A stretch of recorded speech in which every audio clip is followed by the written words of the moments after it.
Hi everyone, returning to the class style workout today, and today we're just gearing it towards beginners. There's a few key pointers that I want to highlight beforehand, and I intended to have it as one video. I talked too long, so I've now uploaded it as a separate video, so it's part one of the workout.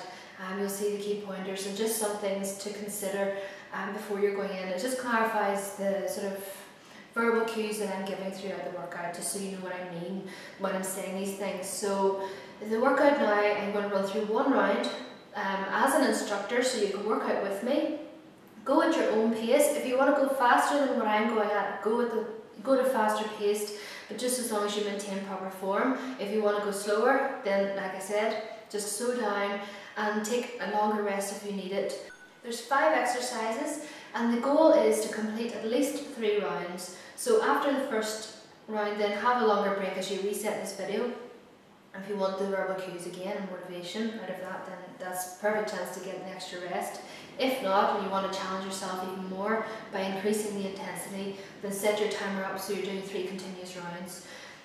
If you can only manage 2 rounds, don't worry. If you want to do more, then happy days. Just try to work at your own fitness level. So what I want to do now is get warmed up, and I would encourage you to do the same before starting into the workout. Okay, first exercise is the goblet squat into press. These are 2 separate exercises in one. So elbows close to the side, kettlebell close to the chest, head up looking forward and squat down. Elbows inside the knees, powering up, hips forward, core tight, and then press above the head. Back to the starting position, reset and squat, power up, and so on. Getting set up now. Squat down. Remember, keeping the head up, shoulders up, squeeze and press. Down to squat, keeping the elbows in, head up, squeeze the glutes forward, brace the core, and then press. This gives you so much more strength. If you do run out of fatigue, energy for the press, continue with the squat. As long as you're doing something for the entire interval, that's what we want. Next exercise is a 2-handed kettlebell swing. Pick the kettlebell safely up from the floor, into position, and same position as the squat. Half swing to start. You want to feel it in the hamstrings on the way down, and the glutes on the way up. Hamstrings, glutes, squeezing the hips forward, bracing the core, stretching the hamstrings all the way down. Hands shoulder width, shoulder height.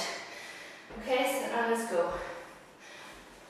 You're not using your arms to pull the kettlebell up. Remember, hamstrings loaded, bending in the middle, knees slightly bent. And powering forward with the glutes, snap the hips. Remembering your core, preventing your lower back from rounding.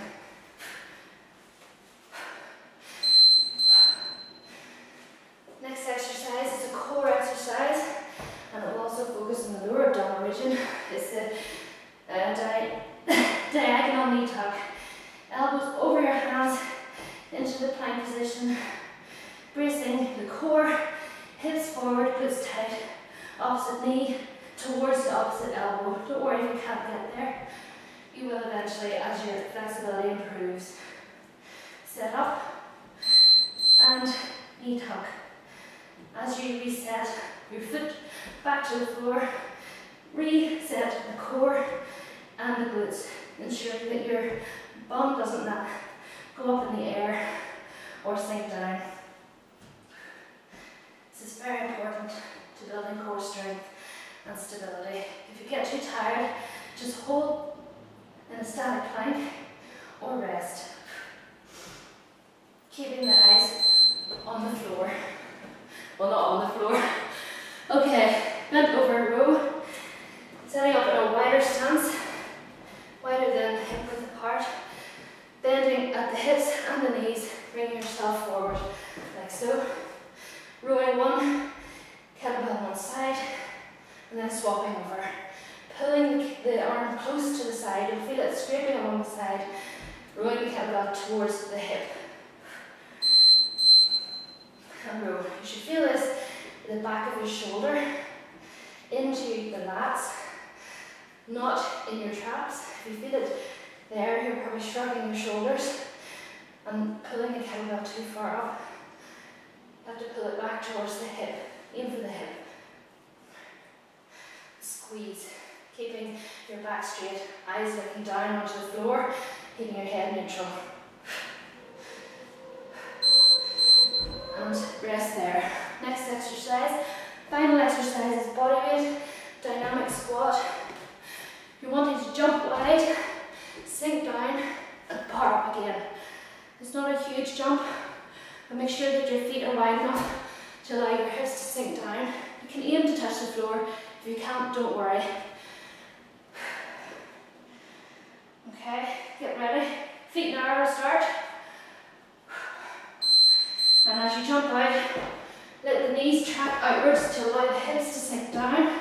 As you power back in, hips forward, glutes tight, core braced.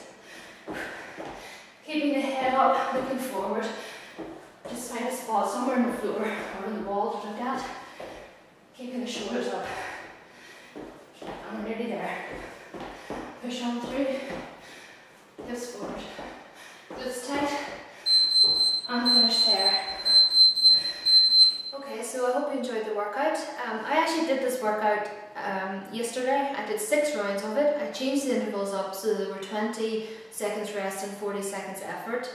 And I did 6, not continuous rounds, I did 3 continuous rounds, had a longer break, then another 3 continuous rounds. So it was half an hour worked out. And it was actually a very good workout. I am actually suffering today from a little soreness in my legs. So it just all depends. It doesn't matter if it's basic exercises, it's how you set it up that makes the difference, and as long as you're maintaining good form. And this is what I always say, I repeat myself a lot, but it's only to drill in that some workouts, you know, they don't have to be fancy, they don't have to be, you don't have to be an acrobat to do them or to get fit. The point is that you're good at the exercises that you choose and that you build on them. And to make a workout like this more intense, is all you need to do is play about with the interval times, and that's all really you need to do, and increase the weight whenever you're ready. So there you go, final thought for today. So anyway, until next time, hope you enjoy this workout, and for full details of it, come to my blog myonlytv.com, where you can also leave your comments and feedback. I'm always open to any sort of feedback or even suggestions about it. And I welcome you to do that there. So until next time, have a great day, and I'll see you soon.